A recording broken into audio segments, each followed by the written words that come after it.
एक बार अगर digital connectivity कर दे तो कितना बड़ा नया इतिहास बना सकता है ये इसके अंदर आपको दिखाई देगा। विश्व के किसी भी देश के लिए टेक्नोलॉजी के क्षेत्र में कितना ही आगे गया हुआ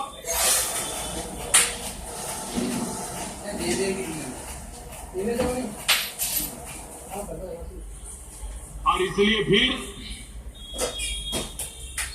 वे गूगल के पास जाएंगे, गूगल गुरु को पूछेंगे ये बीम है क्या,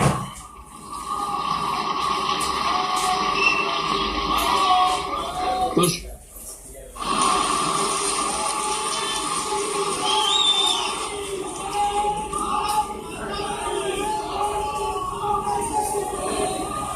और ज्यादा गहरे जाएंगे तो उनको पता चलेगा हिंदुस्तान की धरती पर कोई भीमराव आंबेडकर नाम के महापुरुष हो गए। भारत रत्न भीमराव आंबेडकर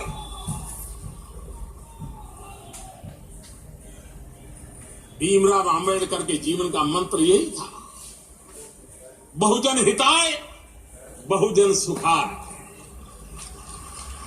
वे दलित पीड़ित शोषित वंचितों के मसीहा थे। ये टेक्नोलॉजी उसकी सबसे बड़ी ताकत गरीब से गरीब को एम्पावर करने की ताकत इसमें पड़ी। ये भ्रम है कि ये पढ़े लिखे अमीरों का खजाना है। जी नहीं, ये गरीबों का खजाना है।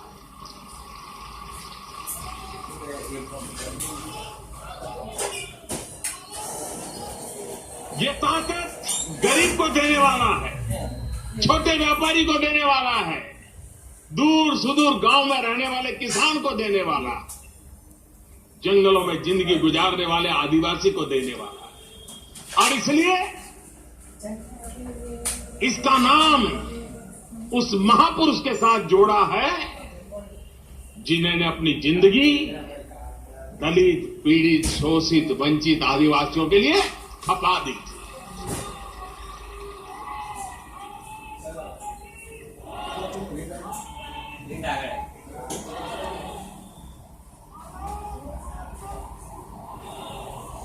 शुरू में कभी कभी लगता है आज भी दुनिया के कई समृद्ध देश हैं, पढ़े लिखे फॉरवर्ड कंट्रीज हैं, उनको जब पता चलता है कि हिंदुस्तान में करोड़ों लोग बटन दबा करके वोटिंग करते हैं और जब काउंटिंग होता है तो 2 घंटे में तो रिजल्ट आना शुरू हो जाते हैं, तो दुनिया के कई देशों को अचरज होता है कि अभी तो हम चुनाव होता है तो मतपत्र प्रिंट करते हैं, गांव-गांव मतदान करने के लोग आते हैं, थप्पा मारते हैं, फिर बक्से में डालते हैं, फिर हम लोग उसका डिवीजन करते हैं, सेपरेशन करते हैं, उसके बाद काउंटिंग करते हैं।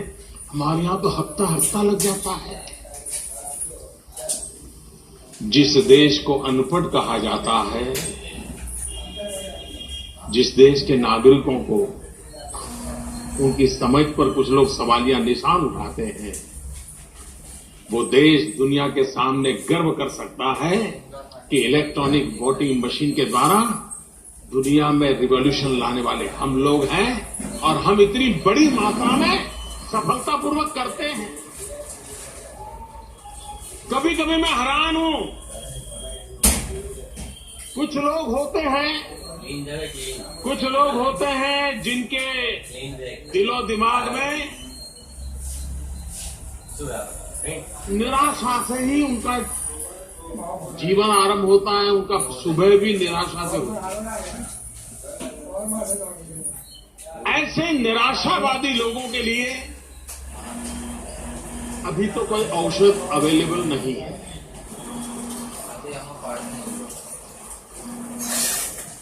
तो ये निराशावादी लोगों को उनकी निराशा उनको मुबारक। कोई कल्पना कर सकता है हिंदुस्तान में एक जमाना था, आप लोगों ने पुराने जमाने की मूवी देखी होगी, तो शेयर मार्केट में व्यापारी इकट्ठे होकर के चिल्लाते थे, ऐसे ऐसे उंगलियां कर करके वो अपना शेयर बाजार में दाम बोलते थे, और उसको लिखने वाले फिर दूर से तय करते, हाँ ये वो बोली बोल रहा है, वो ये बोली बोल रहा है। ये एक जमाना ऐसा था। आपने देखा होगा पहले शेयर मार्केट के अंदर कोई इन्वेस्टमेंट करते थे तो बड़े बड़े शेयर सर्टिफिकेट आते थे, उसको संभालना पड़ता था, घर में कोई ध्यान रखता था, देखो भाई शेयर लिए थे तो क्या हुआ, कोई दाम बढ़ा कम हुआ। आज हिंदुस्तान किस प्रकार से बदल को स्वीकार कर चुका है। करोड़ों करोड़ों लोग स्टॉक मार्केट से, डीमैट अकाउंट से अपना पूरा कारोबार ऑनलाइन करते हैं। मध्यम और निम्न मध्यम वर्ग के लोग उसमें अपना इन्वेस्टमेंट करते हैं, और वे कोई कागज का टुकड़ा नहीं, अरबों खरबों रुपयों का कारोबार चल रहा है।